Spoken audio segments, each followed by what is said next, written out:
Hello everyone, कैसे हैं आप सब। स्वागत है आपका अपना प्यारा सा चैनल तनु क्लासेस में। बच्चों, आज के इस वीडियो लेक्चर में हम लोग भूगोल सब्जेक्ट का जो चैप्टर चल रहा है प्राकृतिक संसाधन, इसका तीसरा और लास्ट पार्ट को पढ़ने वाले हैं। इसके बाद हम लोग करेंगे इसके वीवीआई शॉर्ट्स और लॉन्ग क्वेश्चन को। तो सबसे पहले जिन बच्चों ने पार्ट 1 और पार्ट 2 को नहीं देखे हैं वो सबसे पहले चैनल के प्लेलिस्ट में जाइए और जाकर के दोनों वीडियोज़ को सीन कीजिए, ताकि जिस समय हम लोग क्वेश्चन आंसर करेंगे उस समय आप आसानी से आंसर सारा प्रश्नों का दे सकेंगे। तो आइए सबसे पहले हम लोग चर्चा कर लेते हैं कि हम लोगों ने पहले वीडियोस में क्या क्या पढ़ा था। तो सबसे पहले हम लोगों ने जाना था प्राकृतिक संसाधन किसे कहते हैं, किस तरह से प्राकृतिक संसाधन हमारे मानव की आवश्यकता को पूर्ति करता है। फिर उसके बाद हम लोगों ने जाना था कि मृदा का निर्माण किस तरह से होता है, यानी कि किस तरह से मिट्टी का निर्माण होता है। फिर इसके बाद हम लोगों ने बहुत ही इंपॉर्टेंट टॉपिक मृदा निर्माण के कारकों को जाना था, और मैंने यहाँ पर आपको बोला था कि ये बहुत ही वीवीआई है, ये आपका क्वेश्चन में अगर आएगा इस चैप्टर से तो यही चीज़ आ सकती है बस। तो यहाँ पर मृदा निर्माण में हम लोगों ने पढ़ा था कि कौन कौन से कारक है जो मृदा निर्माण को क्या करती है, प्रभावित करती है। इसमें पहला था उच्चावच, फिर मूल शैल यानी चट्टान के बारे में, फिर उसके बाद जलवायु जो है ये भी प्रभावित करती है, वनस्पति, जैव पदार्थ, खनिज कण और समय भी बहुत ज़्यादा क्या करती है, प्रभावित करती है। फिर इसके बाद बच्चों हम लोगों ने बहुत ही डीपली के साथ समझाया था, हम लोगों ने पढ़ा था अच्छी तरह से मृदा के प्रकार को। भारत में मुख्य रूप से कौन कौन सी मृदा पाई जाती है, तो हम लोगों ने जाना था 6 प्रकार की मृदा को अच्छी तरह से। जलोढ़ मृदा के बारे में पढ़ा था, काली मृदा के बारे में पढ़ा था, लाल मृदा के बारे में पढ़ा था, लेटराइट मृदा के बारे में पढ़ा था। फिर उसके बाद लास्ट में जो है पहाड़ी और पर्वतीय मृदा के बारे में जाना था। तो इसमें हम लोगों ने जलोढ़ मृदा जब पढ़े थे हम लोगों ने, तो जलोढ़ मृदा में हम लोगों ने थोड़ा सा 2 प्रकार के जाना था। एक था खादर बच्चों और एक था बांगर, और वहाँ पर मैंने वीवीआई भी लगाया था कि यहाँ से बहुत बार ऑब्जेक्टिव पूछे जाते हैं। काली मृदा को पढ़ लिया था हम लोगों ने, है ना। उसके बाद लाल एवं पीली मृदा को भी पढ़ा था। इसके बाद फिर हम लोगों ने लेटराइट मृदा को पढ़ा था। इन सब के विस्तार को भी जाना था कि और इन सारे मृदा में कौन कौन सी खेती होती है इसके बारे में भी जाना था। फिर इसके बाद हम लोगों ने जाना था किसको, मरुस्थलीय मृदा, यानी कि ऐसा क्षेत्र जहाँ पर क्या होती है, शुष्क होती है और वहाँ पर वर्षा भी बहुत कम होती है ना, और बालू ज़्यादा होती है वहाँ पर। तो इस तरह के मृदा को हम लोगों ने मरुस्थलीय मृदा नाम दिया था। इसका विस्तार को भी जाना था कि भारत के किस किस राज्य में मरुस्थलीय मृदा का विस्तार है। फिर इसके बाद लास्ट में हम लोगों ने जाना था बच्चों कि पर्वतीय मृदा कहाँ कहाँ पाई जाती है। पहाड़ी क्षेत्र और पर्वतीय क्षेत्र में जो मृदा का विस्तार रहता है उसको हम लोगों ने पर्वतीय मृदा का नाम दिया था। तो आइए बिना किसी समय गंवाए स्टार्ट करते हैं आज के टॉपिक को। आज का भी टॉपिक बहुत ही इंपॉर्टेंट होने वाले हैं, क्योंकि हम लोग आज इस टॉपिक में पढ़ेंगे भूमि के उपयोग को और लास्ट में पढ़ेंगे भूमि संरक्षण के बारे में। तो सबसे पहले देखते हैं भूमि उपयोग। मानव विविध उद्देश्य को ध्यान में रख करके भूमि संसाधन का उपयोग करता है। देखिए बच्चों, कोई भी मानव होता है ना, उसका उद्देश्य अलग अलग हो सकता है। मान लीजिए ए नाम का व्यक्ति है, इसके पास 5 बीघा जमीन है, तो ये क्या सोचता है, ये सोचता है कि मैं एक विद्यालय खोलता तो यहाँ पर क्या होता, शिक्षण संस्थान से क्या होता है, यहाँ के लोग क्या होते हैं, पढ़े लिख लेते, जागरूक हो जाता है। लेकिन वहीं पर एक दूसरा आदमी है और वो क्या सोचता कि मेरे पास अगर 5 बीघा वही उसी के बराबर जमीन यानी 5 बीघा जमीन होता तो मैं भी क्या करता, मैं यहाँ पर एक फैक्ट्री को खोलता। तो इसका माइंडसेट अलग हो सकता है बच्चों, इसका माइंडसेट अलग हो सकता है। यानी कि सारे आदमी का जो उद्देश्य है अलग अलग हो सकता है ना, अलग अलग उद्देश्य से। कोई क्या सोचता है कि मैं अच्छा से अच्छा मकान बनाऊं, मेरे पास अगर जमीन हो तो, इस तरह से सोचता है। तो इसी तरह से हम लोग का क्या है, यहाँ पर अलग अलग उद्देश्य रख करके भूमि संसाधन का क्या करता है बच्चों, उपयोग करता है।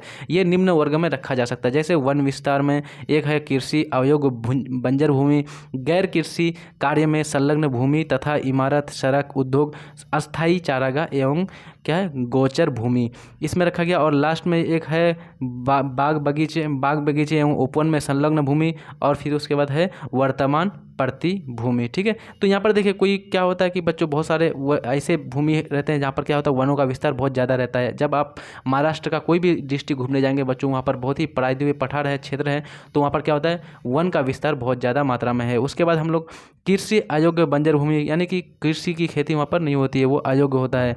उसके बाद गैर कृषि कार्य में संलग्न भूमि, यानी कि कृषि संबंधित खेती नहीं होती वहाँ पर चीज़ नहीं होगा, जैसे इमारत हो गया, जैसे वहाँ पर सड़क का निर्माण हो गया, जैसे उद्योग खोल देंगे फैक्ट्री, ये सारे चीज़। अस्थाई चारागाह, यानी कि गौ गाय भैंस ये सब के लिए, पशु के लिए क्या किया जाता है बच्चों, अस्थाई चारागाह का निर्माण किया जाता है। गौचर, यानी कि गाय को चरने के लिए भूमि छोड़ा जाता है, तो ये सब हो जाता है गौचर। फिर उसके बाद बाग बगीचा का बहुत कोई किसी का क्या शौक रहता है बच्चों की, बहुत बड़ा सा एक बगीचा का निर्माण कर लेता है वहाँ पर, है ना। गाछ को, बहुत सारे पेड़ों को उगाया जाता है, बाकी उसके बाद फिर उसके फलों का क्या होता है, व्यापार करता है वो। तो इस तरह से भी होता है। और वर्तमान प्रतिभूमि, बहुत सारे खेत क्या होते हैं बच्चों, वर्तमान प्रतिभूमि में रह जाता है कि 4-5 महीना फसल होती है, बाकी 6-7 महीना तक लगातार क्या होती है बच्चों, उसमें कोई फसल नहीं हो पाती है, तो उसको बोलते हैं प्रतिभूमि।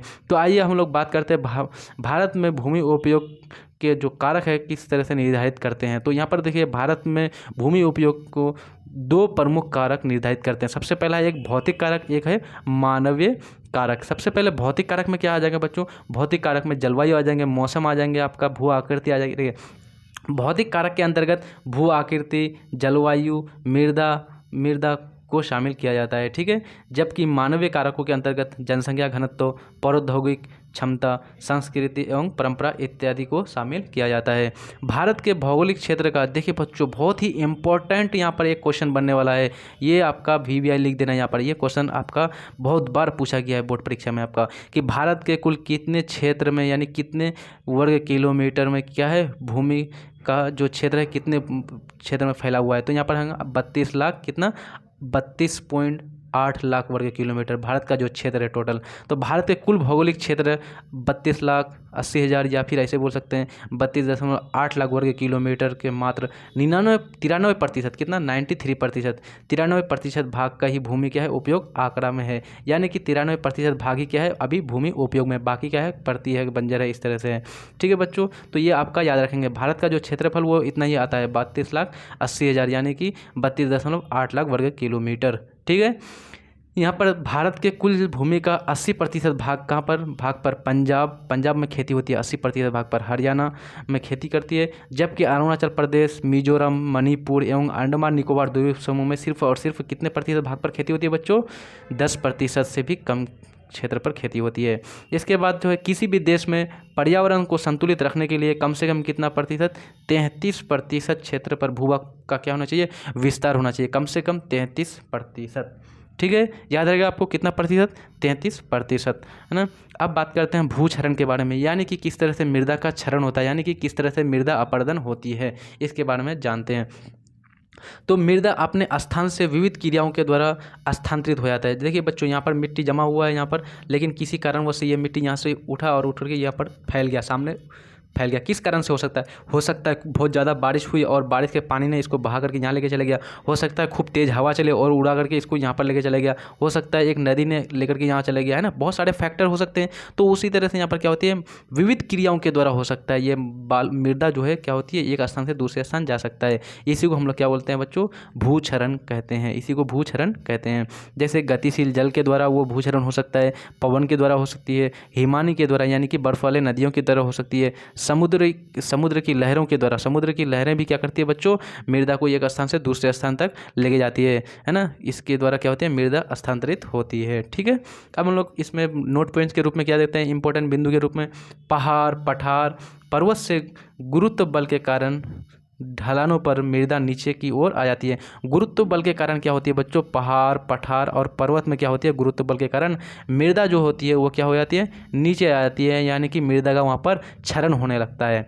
ठीक है, तीव्र वर्षा के कारण भी मृदा क्या होता है, पानी के साथ बह जाती है और खरड यानी घाटी में जमा हो जाती है। क्या होती है बच्चों कि बहुत ज़्यादा बारिश हो रही है मान लीजिए, है ना, और मान लीजिए एक पहाड़ इस तरह से है और इस तरह से ये पहाड़ आपका, ठीक है, बहुत ज़्यादा बारिश होगी तो क्या होगा बच्चों, यहाँ और ये ऊपर वाला क्षेत्र का क्या होगा, यहाँ से मिट्टी को अपर्दन करेगा बच्चों, और इस क्षेत्र से मिट्टी को अपर्दन करेगा और ला करके यहाँ जमा करेगा, है ना, ऊपर से काट करके नीचे ला करके जमा करेगा बच्चों। क्या, तो यहाँ पर जो है वर्षा जो है, तीव्र वर्षा क्या कर रहा है, मृदा का क्षरण कर रहा है। ठीक है, याद रहेगा आपको अच्छी तरह से।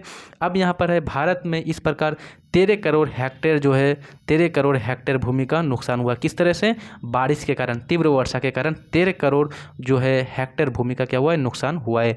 पंजाब, हरियाणा और उत्तर प्रदेश में तो अधिक सिंचाई के कारण ऐसा हुआ है।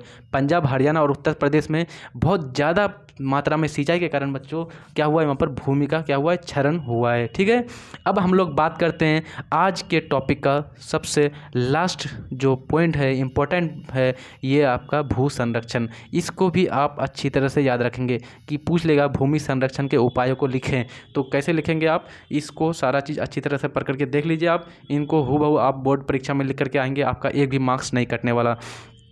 तो भू संरक्षण यानी कि संरक्षण के अनेक तरीके, भूमि को बचाने का, भूमि को संरक्षण करने का हम लोग तरीका के बारे में जानने वाले हैं। तो संरक्षण के अनेक तरीके हैं जो क्या किया मानव द्वारा किए जाते हैं। जैसे फसल चक्रण। देखिए फसल चक्रण क्या होता है बच्चों, एक ही फसल को बार बार लगाएंगे तो क्या होगा, भूमि का क्षरण हो जाएगा। मान लीजिए आपके पास 1 बीघा खेत है, तो इसमें मान लीजिए इस बार धान लगाइए, तो अगला बार छोड़ दीजिए, उस समय धान के समय में यहाँ पर दलहन की खेती कर लीजिए, गेहूं की खेती, अलग अलग खेती कीजिए बच्चों, लेकिन हमेशा सेम फसल को लगातार 3-4 बार तक नहीं उगाइए, है ना, बदल बदल करके खेती कीजिए। उसको बोलते हैं फसल चक्रण, यानी बदल बदल कर खेती करना। फसल चक्रण द्वारा मृदा के पोषीय स्तर को बरकरार रखा जा सकता है फसल चक्रण के द्वारा, यानी कि बदल बदल करके खेती करके क्या होता है, मृदा में जो पोषणीय स्तर होता है उसको क्या कर सकते हैं हम लोग, बरकरार रख सकते हैं, यानी कि उसकी उर्वरा शक्ति को हम लोग बरकरार रख सकते हैं। जैसे उदाहरण के रूप से गेहूँ, कपास, मक्का, आलू आदि के लगातार उगाने से मृदा में क्या हो जाती है, हरास हो जाती है। बार बार सेम फसल को लगाइएगा बच्चों तो क्या हो जाएगा, हरास हो जाएगा, इसलिए बदल बदल के आपको लगाना है। इसे तिलहन या दलहन के पौधों की खेती के द्वारा पुनः प्राप्त किया जाता है। क्या होता है बच्चों, एक खेत है हमारे यहाँ, हम लोग क्या करते हैं उसमें 9 महीने तक खेती करते हैं, कुछ भी फसल उगाते हैं, तो उसमें क्या करना है, 3 महीना के लिए उस पर दलहन या तिलहन की खेती कर देनी है, ताकि क्या हो जाए, फिर से वापस जो है खेत की जो उर्वरा शक्ति है जो बच्चों वापस फिर से आ जाए। ठीक है, इसको ध्यान रखेंगे आप। उसके बाद आपका मेन पॉइंट के रूप में इसका है यहाँ पर,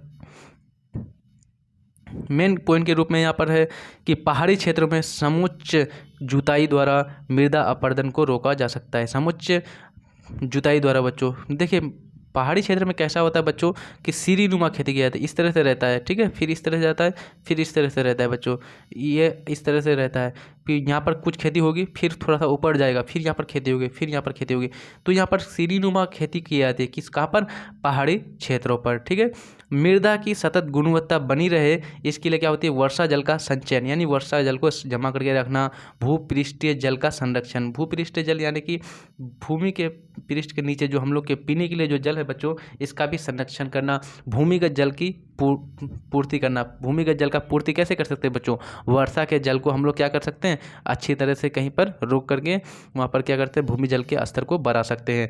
आधुनिक सिंचाई पद्धतियों को अपना कर, यानी कि अभी का जो आधुनिक सिंचाई की जो पद्धति आई है, जैसे ड्रिप सिंचाई बच्चों, बहुत जगह जाएंगे तो आप वहाँ पर क्या होता है, ऐसे बोरिंग के पंप सेट के द्वारा बारिश पानी नहीं होती है बच्चों, पानी नहीं पटाया जाता है, पानी की सिंचाई नहीं की जाती है, बल्कि वहाँ पर ड्रिप सिंचाई यानी बूंदा बूंदी सिंचाई की जाती है, जिससे पानी की बचत भी होती है और सारे पौधों को अच्छी तरह से मिल भी जाता है वहाँ पर। तो अधिक सिंचाई के लिए क्या, आधुनिक सिंचाई पद्धतियों का उपयोग करना, और ये क्या होता है, मृदा और जल दोनों को संरक्षित किया जा सकता है इसके द्वारा, आधुनिक सिंचाई पद्धति को अपना करके। तो बच्चों आज का जो टॉपिक है यहाँ पर होता है द एंड।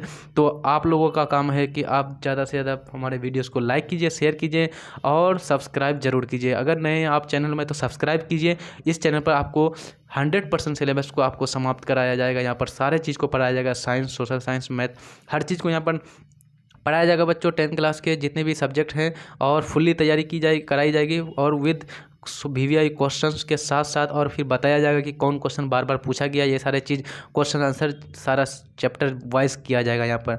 तो बस बच्चों आज के लिए इतना ही। जय हिंद, धन्यवाद।